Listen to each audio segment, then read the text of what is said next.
music. I'm a musician, and I've found that music can be incredibly powerful in helping people recenter and heal. It's been that way for me. Anytime I need to heal, for example, I pick up my cello. But not everybody can do that, right? Most of you don't have a cello. I didn't for this. But I think we all have experienced how music can elicit emotions, joy, sadness, even agitation. And it can relax us to sleep, or it can energize us to get through the day. We use it all the time, or it's used on us sometimes. Want to try it again? And it seems to be on now. So cheerful music can be a tonic.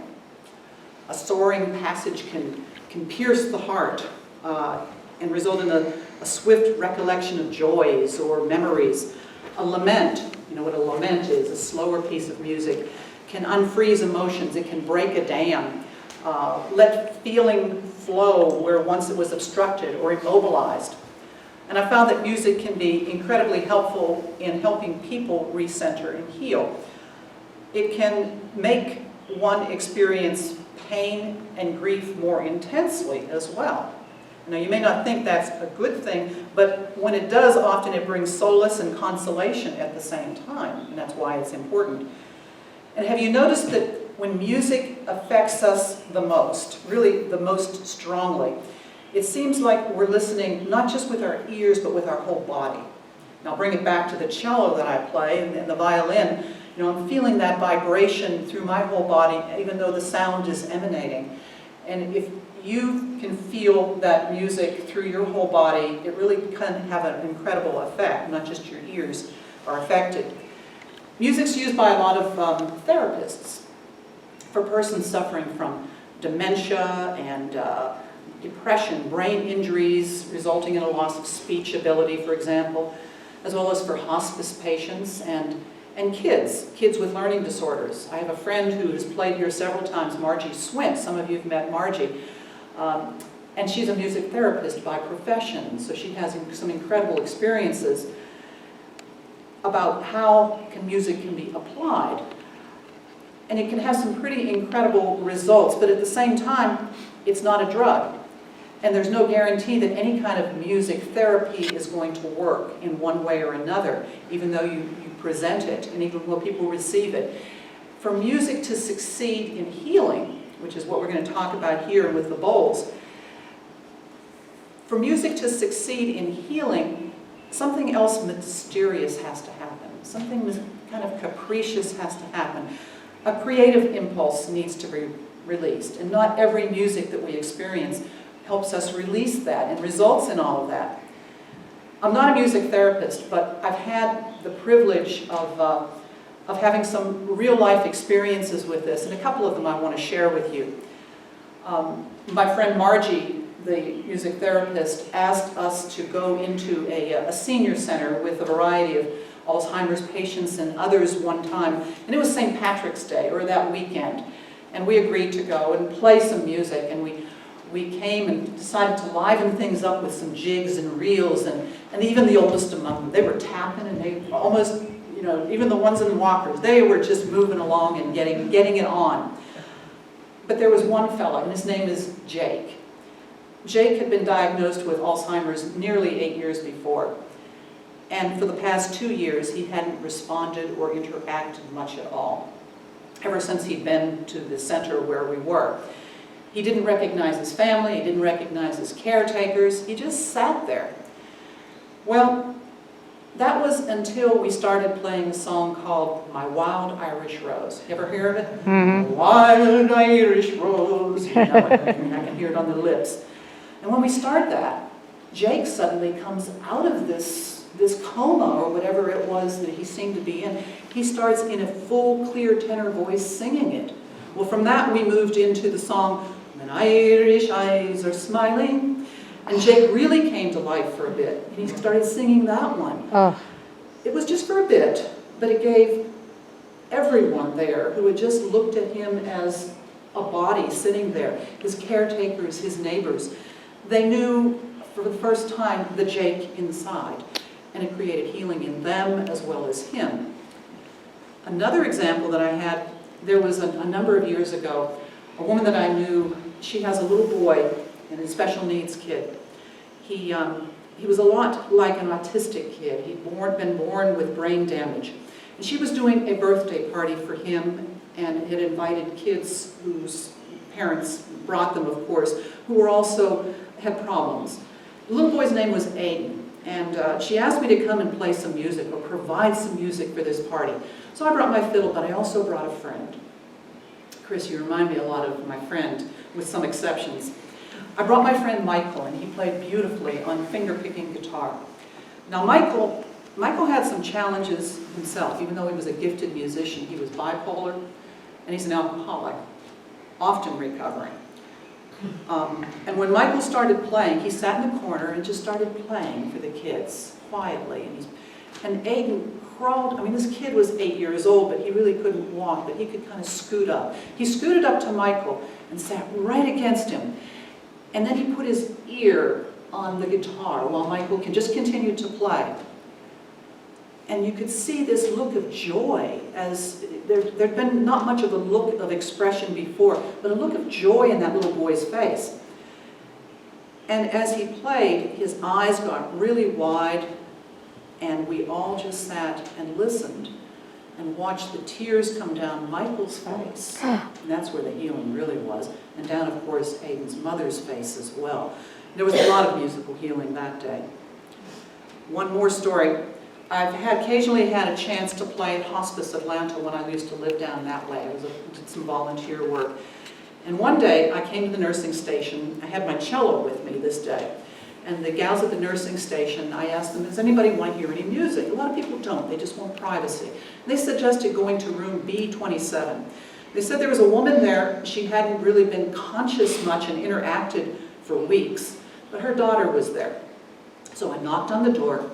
And the daughter said, come in, and I did. And I said, would you like a little music? And she said, well, my mother hasn't responded at all for the last week at least, maybe 2.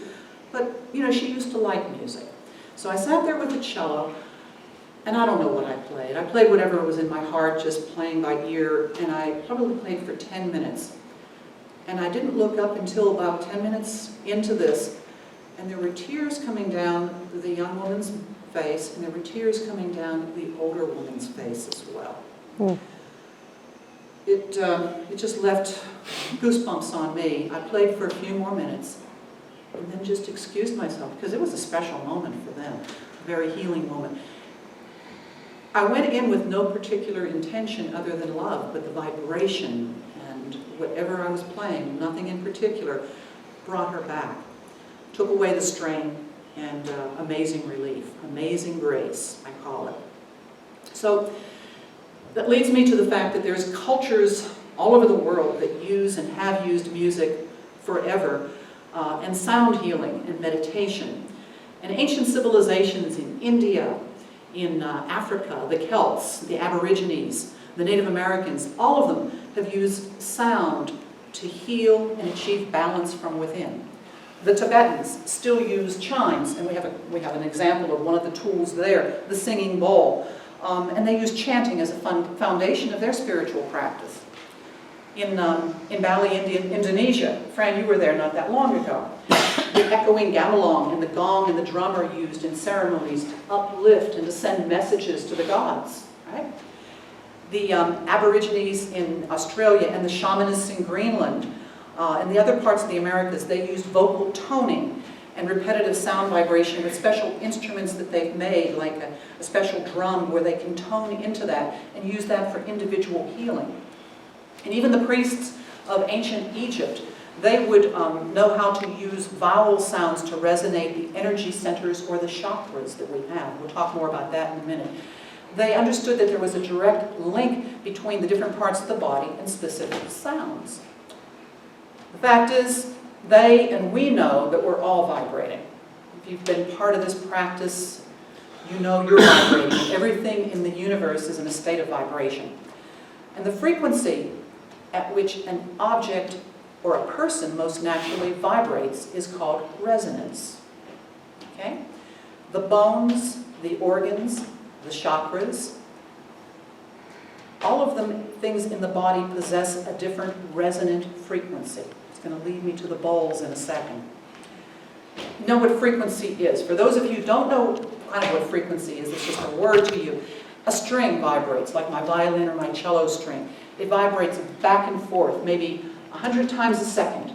And it's going to create a sound that we call, measured by hertz, 100 hertz, 100 times a second.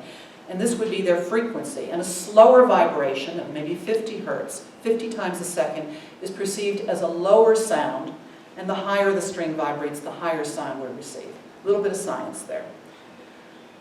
So, you see before you 7 quartz crystal bowls. It was nearly 20 years ago that I was first introduced to a couple of these bowls, not these specifically. But the power and the beauty of the tones when it was used to demonstrate and used in some of the healing that I experienced, they sent me in kind of into a different consciousness. It was beautiful, and it was healing for me. And a few years later, I had the opportunity to acquire a full set. Wow. And when I say a set of 7, these quartz crystal bowls are tuned to the energy, the frequency, and the resonance of the different chakras. Anybody know what a chakra is? Okay. So, the 7 chakras, we'll talk about that in a second. The bowls themselves, as I said, are made out of quartz crystal.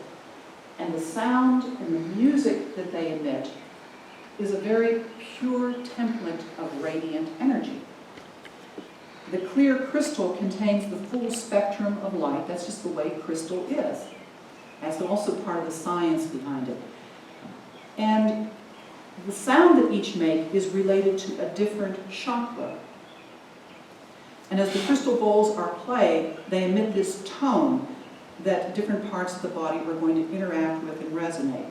Kind of crystal acts as an oscillator. It magnifies. That means it magnifies and it transmits a tone. And that's why pure silicone crystal is used in most of our advanced telecommunications systems, and it's used in timekeeping systems, your watches, for example. And the tone of each crystal bowl produces a vibration sound field and wave pattern that resonates with the body chakra and the corresponding physical area, whether that's our lower part of the body, or our solar plexus, or our heart, our throat, all the way up to the crown. It's going to resonate a little differently. It's sort of like a powerful radio transmitter. The crystal bowls are going to emanate energy into the atmosphere, and you'll be able to feel it. The bowls are made of just about pure crystal, and the body itself, each of our bodies, are composed of crystalline substances. This helps understand what's happening a little bit, and that's important to some people. Our cells contain silica, and so there's a natural affinity to quartz. Now, the rhythms of our body can be changed with sound. We talked a little bit about that a minute ago. It's called entrainment. And entrainment involves the ability of a more powerful rhythmic vibration of one object to change the vibration of another object that maybe is not as powerful. It results in synchronizing the rhythms with the first object. And through the sound, it's possible to change the rhythms of our brain waves, as well as our heartbeat and our respiration. Following me so far? Mm-hmm. Okay. So sound can be used to affect changes in our body and our brain waves. And these tones can alter states of consciousness. So there's been a lot of research done on Tibetan bowls, for example, like the one we have here, where the wave patterns show measurable wave changes in the alpha waves of the brain. A little bit of similarity here. So today we're going to be doing a meditation with the bowls. But as I said, they're often used for healing as well. To look at maybe an example, we talked about music. Look at your body as a powerful orchestra. I've played in some orchestras, maybe 4, 5, 6 myself. And an orchestra, I find, is in a state of health when everybody's playing together. All the instruments are working well together. Nobody's playing a wrong rhythm or a wrong key. It moves along until somebody in the second violin section, hopefully not myself, drops their music. And suddenly they're not playing with everybody else. They might be playing a different key or got off on the rhythm. And if that continues, it's going to bring everything else down. Our bodies are a little bit like that. One thing out of sync can bring everything else down. So an organ or part of the body is vibrating when it's out of tune or non-harmoniously, we call it disease. And when a body is in a healthy state, each cell, each organ creates this resonance in harmony with the whole being. And when there's a blockage on some level, a blockage in energy, it makes sense that the organ in question stops vibrating at a healthy frequency. And that can result in illness. And we use, even in medicine today, sound as well as light to break up and dissolve and release some of these blockages. For example, there's been some use of ultrasound. Maybe some of you have even experienced it, to cleanse clogged arteries. They're using ultrasound. And to break up kidney stones. Okay, so that there's some practical things that you've all maybe heard of. And we've all heard of how a singer can break a glass. Anybody here can sing that tone to break a glass? I certainly can't. But you have a voice that's powerful, that matches the frequency and starts setting up that glass vibrating, right? And when that singer uses too much sound, too much energy, and over-amplifies, then the glass shatters. And that's what happens. But when using sound in healing, it makes sense. Bigger or louder isn't necessarily better or effective. We don't want to be shattered in any kind of a way. Now I want to bring it back to some of our unity practice. Some of the things that Dee spoke about not yesterday, but last Sunday, were about intention and the mind. Intention, the important point of going back to our unity lessons, is that the use of sound and music to affect change isn't simply about the physics and the mechanics, it's also about intention. And intention stems from the mind. And the intention of the person working with sound, either the person producing the sound and the person receiving the sound, whether it's a voice or a powerful instrument like a cello or the crystal bowls here, is as important as the frequency that's being projected to create resonant healing. You can't measure intention, right? I don't know anybody who can measure intention, but you can readily recognize it. And you can even measure it in our physical responses. I'll give you another orchestra example. When I listen to a piece of classical music played by an orchestra with a well-known conductor, I'm aware of my heartbeat and my breathing. You maybe recognize this, whether it's a recording or ideally a live piece. And I listen to that same piece of music played by the very same orchestra, but with a different conductor. My pulse may beat faster and my breathing may be shallower. It's the same music, the same musicians, but here's the rub. The first conductor loved and revered the classical community. He was in touch with the flow and he was a conduit for the music. The musicians responded and the music made me feel strong. The second conductor, a little different, he was a rigid perfectionist who inspired fear in those that he worked with. His music made me weak. First-hand example of intention. The sound was the same, but each had a very different influence on me.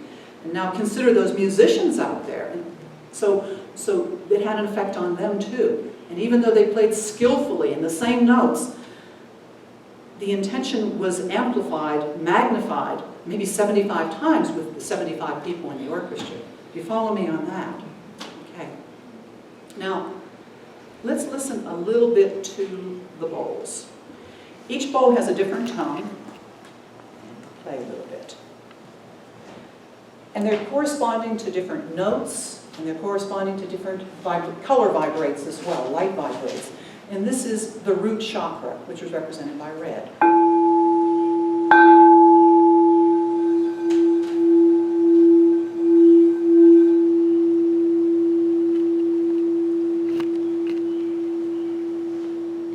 And then we have the navel.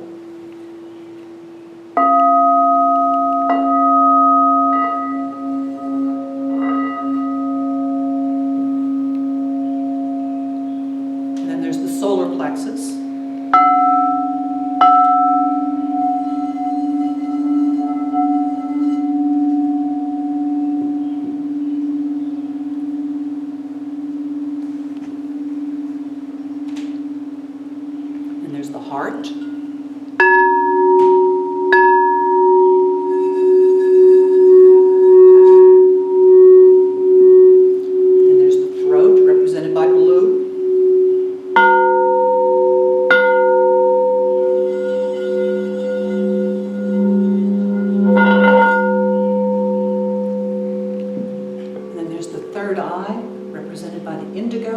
little buddy, but she's pretty powerful. And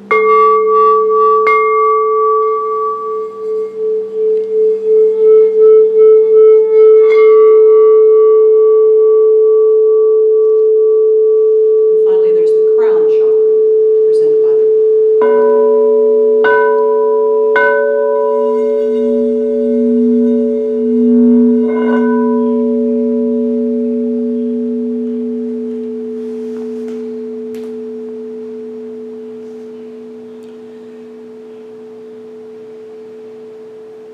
silence.